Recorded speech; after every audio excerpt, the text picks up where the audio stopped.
rolling too. Okay, well, Princess Angel. Hi, America. Hello, America. Welcome to Angel and the Wiz. Wiz. Hello, America. Sorry.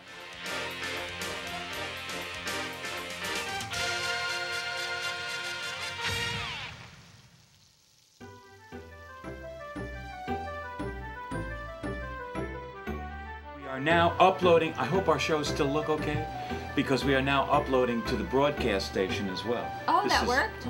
Yes, I sent them an email. Yay. I asked if it was okay. Yes, they said that. Makes a whole lot of difference to me now, because now I just, I have to make. Send you some gas and right. stamps. Not that we don't appreciate the post office. No. I love the post office. So, how are you feeling? I'm good. I'm better. Okay. Before we started taping, I was telling him how I was sick over Christmas because I had some sort of upper respiratory illness based on viral something, and but couldn't be prescribed anything. His exact words were, "Stay away from the general public for a few days." Oh, great. Like, thanks a lot. Sure, no problem. Probably caught it where you work. So, actually, no, I know I caught it I caught it the Friday before when I was out, went to watch the fireworks, and it was a cold night, and I had warm clothes on. I didn't have warm enough clothes on. Oh, that's important. Very important. So. We flew down to Epcot Center for New Year's Eve. How was that? Well, how are the fireworks? The fireworks are great. I bet you could see Magic Kingdom's fireworks too. People tell me that if you stay at the right spot, you can see Magic Kingdom fireworks at the same time. I know you could see people. And the fireworks you could see because they were higher than the people. But, well, be that as it may, it was a one-time thing. It's a chance to just do it, so we did it. Here you go. This is a good way to start the new year. Okay. Because of the feedback I've received from people like yourself and other people where I work, I've decided to run for president in 2016. Okay, now I realize this is just a virtual run because I don't have the patience to do anything else. But it's going to allow me to point out things that I would do as a candidate and say some of the things that I would do as a candidate. Are you really going to run? You're going to fill out the forms and everything? You should. Oh, no, I don't. You can fill out some forms and just put them in this here because, our ballot had 100 people on it running for Really? Can you see the wizard get some votes for president of the United States? You would. Well, let me tell you, let me point out something. As an illustrative example of the kind of things I would talk about. This is why I could never be president, because I would never be allowed to live that long. If I actually started getting the following, I'd wake up one morning with, one of those, 357 Magnum haircuts. But, because I was sitting in a car the other night and I was thinking about this. And this is what I realized. The central government, the politicians in government, try to divide us up into groups, okay, so that they can then focus on those groups and get those groups to vote for them. They don't focus on Americans, okay? And they take blacks and Hispanics, Latinos, whatever you want to use, and women and rich and poor and whites, and they separate them like that, and they use the exterior appearance to divide the groups, okay, which creates division. If, however, they took the same groups and tried to point out the ones that like dogs or cats or had pets, then none of the exterior things would matter.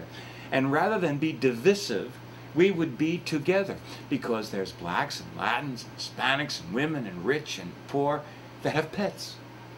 But what the politicians do is they specifically look for groups that they can separate, because the old adage, divide and conquer, is true. So if I was running, I would be talking to dog owners and cat lovers and people who have fish and those kind of people that like cereal in the morning. Those groups, those are the groups I would make. I would make groups of Americans. I like cereal in the morning, but I'm lactose intolerant. Yeah, well, I can't help that, but you catch my drift. Okay? I know that you're smart enough to understand what I'm saying, and I'm hoping that the people out there are smart enough to see that they are being used. Okay? Because you'll notice they never isolate groups that go across racial lines. They use race to separate us one They from the do. other. And I want to tell you something, folks. I think that became more used. Right.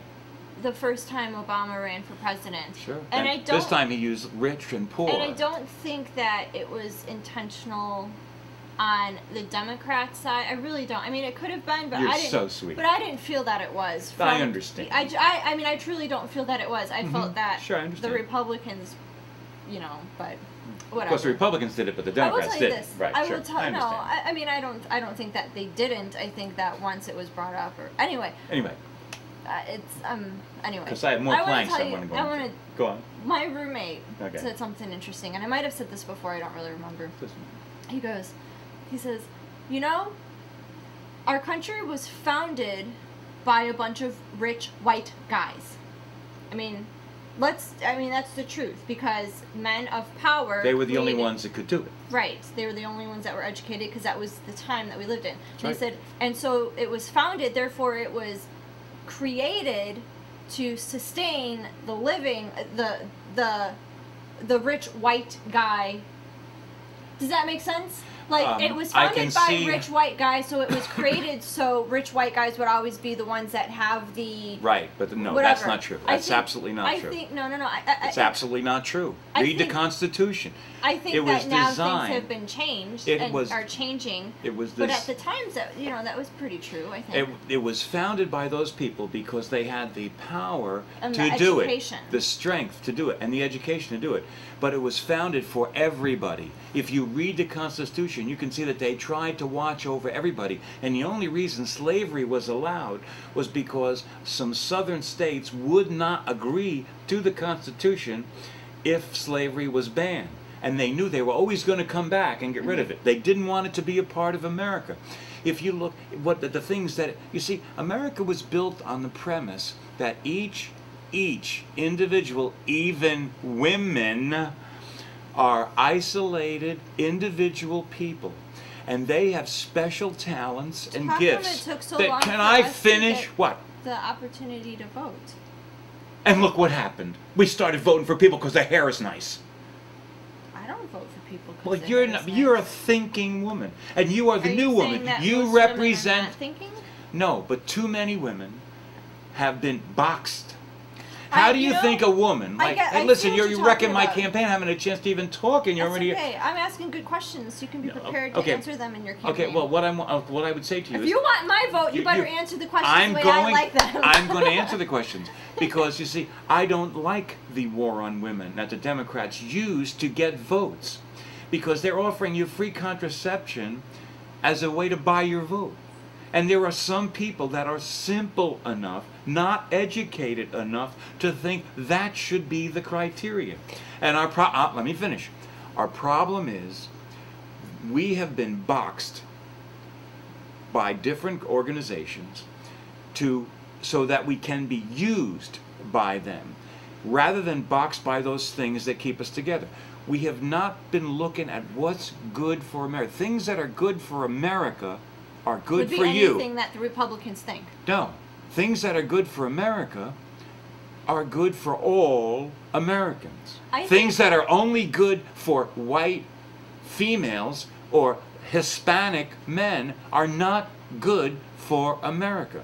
Things that are good for America are good for all Americans. And my illustrative example would be this. Are you running as a Republican or I'm running as myself. I'm a conservative, white American. Independent. Independent, good. I'm running as an independent because nobody else would have me. Who would have me? I'm the wizard. You know, can I tell you something? You know how thrilled to death the journalists and the media of America would be if I ran? I could keep them in stories and scandals for the rest of their lives. I mean, they'd never need anybody else. I have so much stuff in my background. They couldn't even print it all. We would run out of time. I'd be dead. And they'd still be that story that could come out, okay? They would love me. But the fact of the matter is, none of that has anything to do with the things that I say and the things that I believe, okay?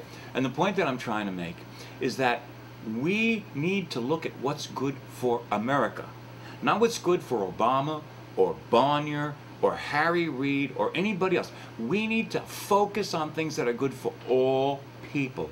That's what's important about America, because America cares about the individual. Otherwise, we're not even going to be Greece. We're going to disappear from the face of the earth, because what's going to happen is, if we're allowed to break up like this, other people are going to come in from other countries like China and Russia and places like that that hate us because we offer freedom to our people. See, there's so much that is lost in the educational system now that we do not teach our children why America is great.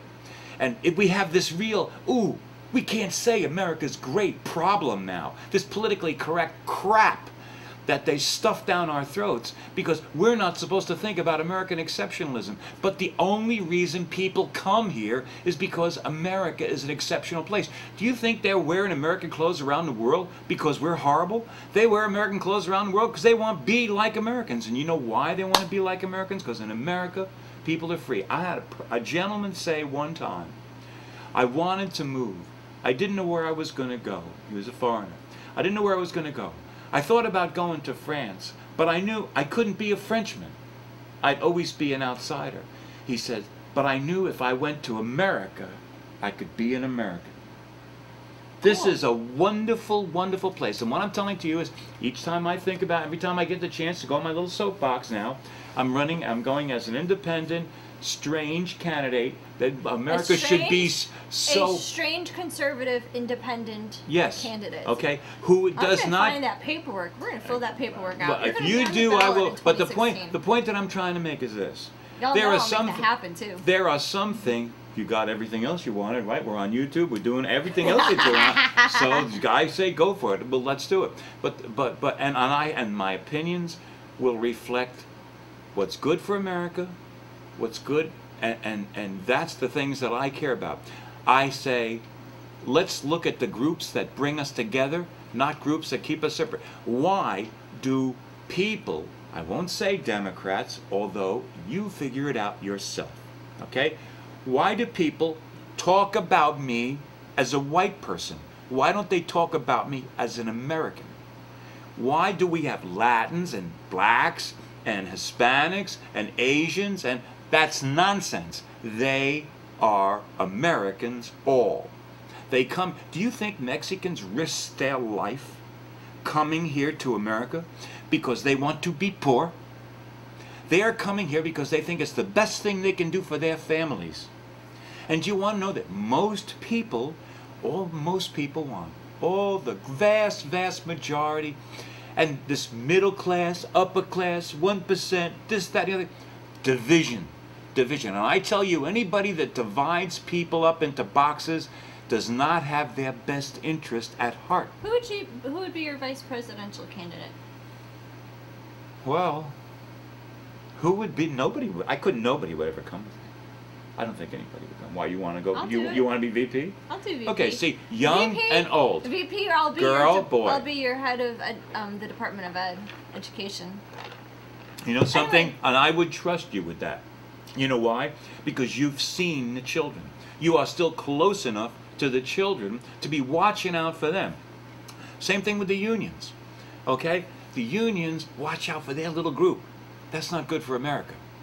What is good for America? And I'll tell you another thing. We talk about this debt and everything else. When you're sitting around your kitchen table and your credit card is full, you can't get no more. You just don't get more. You get what you can afford to get. You don't go into hock. And if you go into hock, you're going to end up declaring bankruptcy. I've been there too, so is she. We both know what that means. Well, that's where the country is now, because we have people that are so drunk on their power and spending our money. Our money. Let me tell you something, folks. The government has zero money.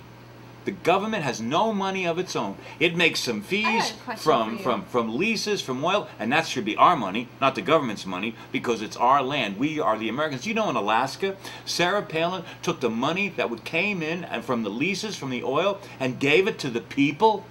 To the people. That's why they're scared to death of her. Question. She's not power hungry. So, because I haven't really been paying attention to the news lately. No laws. Well, no, really, I haven't either. All I know is that there was the fiscal cliff was avoided barely, and I don't really know what concessions are made. But well, your taxes are going to go up, so you can forget all that all that nonsense. Your next paycheck, you are going to have less money, even if you got a raise, because these clowns that are so drunk on money. Well, wait, I'm not done yet. Okay. So then, Christie complained. Oh. Governor Chris Christie complained about the New Jersey. I think he had a fair. He didn't have the facts. I don't. All I know, I just I will read tell that. You if you want to know. This is my news summary. I know that Secretary of State Clinton was in the hospital. Yeah, I never figured she'd get out alive. They don't want her to talk. She had a blood clot in her head. Right. Chris Christie complained to Boehner about not voting. They didn't pass the Sandy Relief Act. Something. Which had $51 billion of pork. $51 billion, totally, 100% unrelated to Sandy, because of these monsters in Washington that got their hand in every. Sorry. And then I heard on the news on NPR today. Yeah. That that's a source for me. That, and it wasn't my radio. That's it.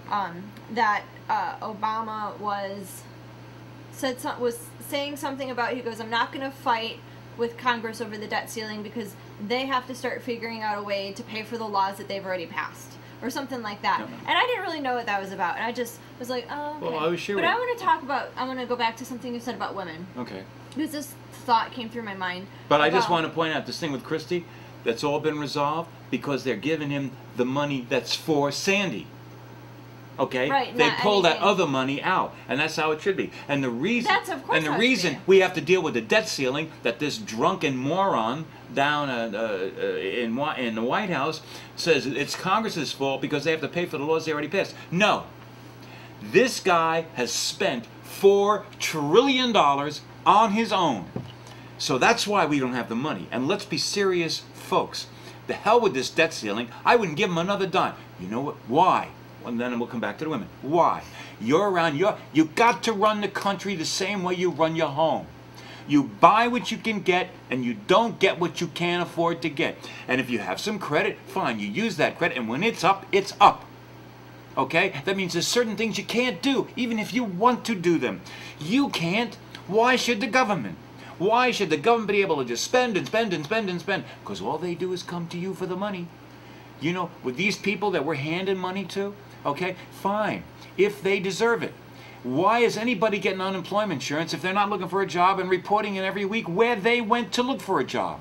Why are they getting money if they're not out cleaning the streets or doing something to deserve it? These people are sitting around their house. I have a relative that was getting $400 a week.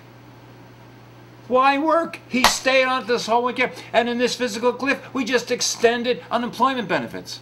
You know why? Because there's a bunch of people that either out of work or don't want to work, or their kids, or they're this, that, and I'm telling you, folks, these are people that aren't watching out for your country. And your kids are going to pay for it, and they don't care. You got a guy in the White House, he walks around with a mirror, and he sees himself. And that's all he sees. And if it affects him in a good way, he likes it. And if it doesn't, he hates it. And there's plenty of others up there to walk around with mirrors too. And I'm telling you, we've got to break those mirrors and make these clowns see us. We pay the bills, okay? We pay them in our own house. And we should be spending what we can and not doing what we can. If it means we can't do some things, fine. Then let's find a way to increase that revenue coming in. You know, I mean, anyway, so this is the beginning. If I'm running for president, these are the kind of things that I believe in. I believe in the individual. I don't care about race, creed, color. I don't care what you have as a pet. I don't care, none of that stuff. But if you get money from the government, you can do something for it.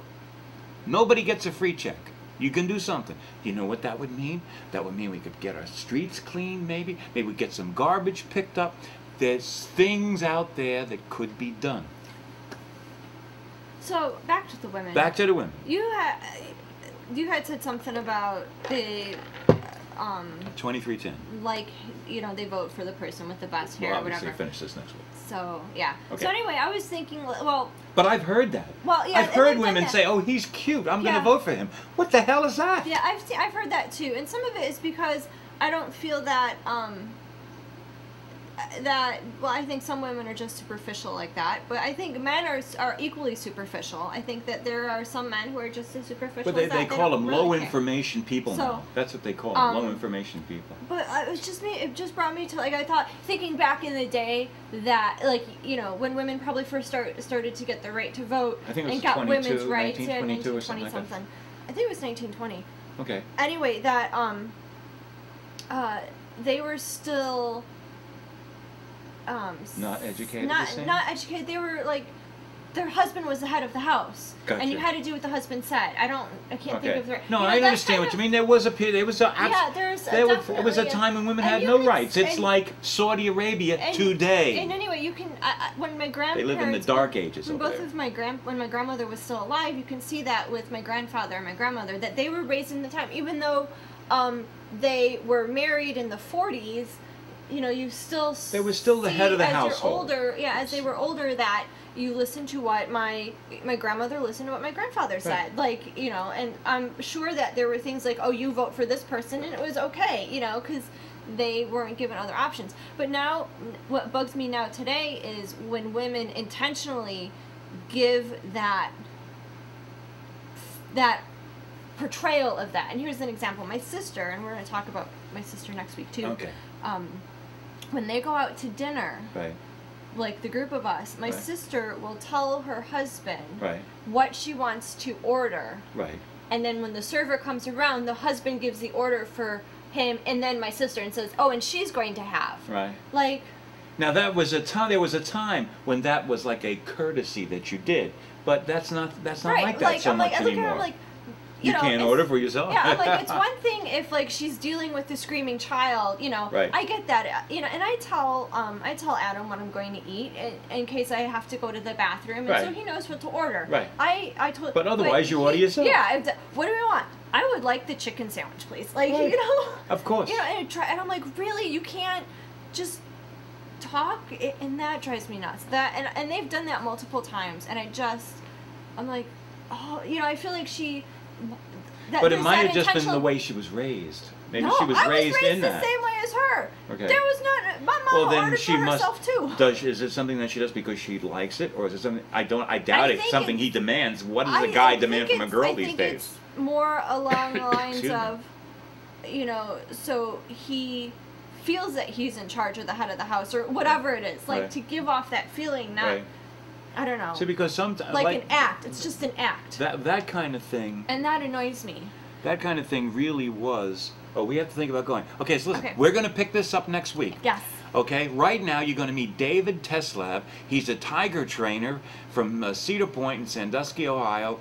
And this was really fascinating, really interesting. You're going to hear him say something you've never heard a tiger trainer say, too. This is really, really Buy cool. America, do something good every day. That's right. And volunteer at your local animal shelter. That's right. Now, I'm sure many of you are aware of the accident that happened with Siegfried and Roy's Animal Act in Las Vegas. Well, it reminded me of an interview that I did with Mr. David Teslab in Sandusky, Ohio, at Cedar Point Amazement Park.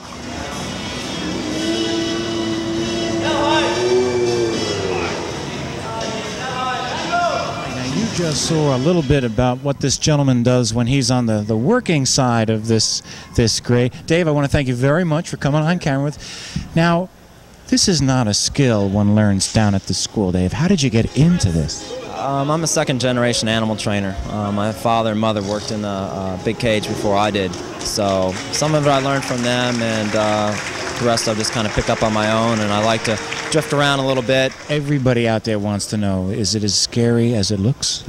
Definitely. Do you ever go through pangs? No, there's the sense of adrenaline that runs through you when you're, even with a small group of 5 tigers. I've got 3 that really keep me busy and thinking in there, and it's really this natural high that a lot of people look for, and I can get it any time of the day in here. And what's it like working with, I mean, this is, like here, come in, sit, beg, and, it's not like that, like with a dog. No, because, yes, you can teach a dog to sit up and roll over, and it might even take the same amount of time, Somebody might take, 3 months to sit their German Shepherd up, and it might take 3 months to sit one of these guys up.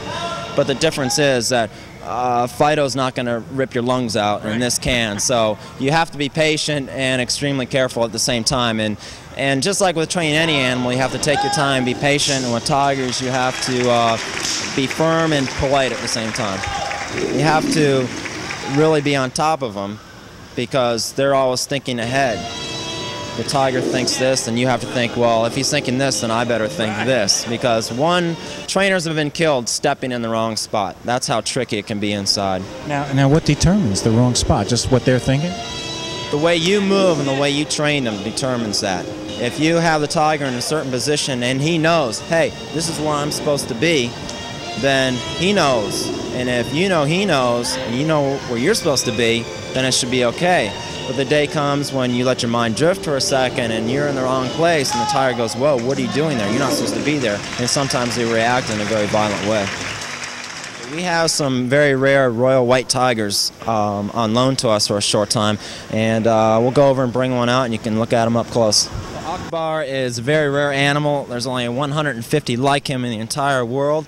But the unique thing about the white tigers here at Cedar Point this summer is they'll be here through about mid or late June. Then they'll go on to be the first royal white tigers in Russia.